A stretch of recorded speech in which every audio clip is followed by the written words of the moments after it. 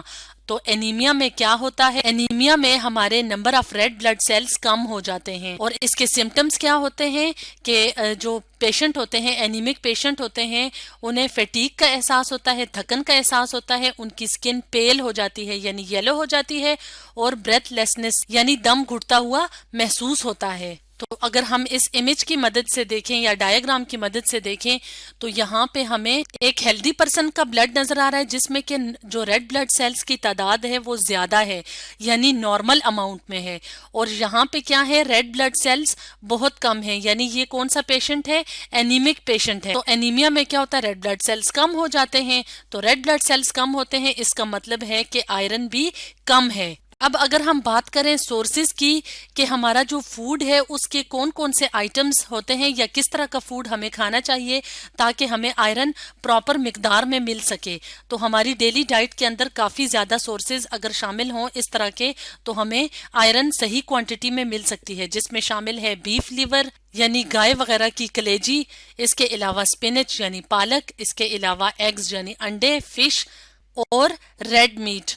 تو اگر ہم اس ڈایاگرام کی مدد سے دیکھیں تو یہاں پہ ہمیں مختلف قسم کے فوڈ آئٹمز نظر آ رہے ہیں۔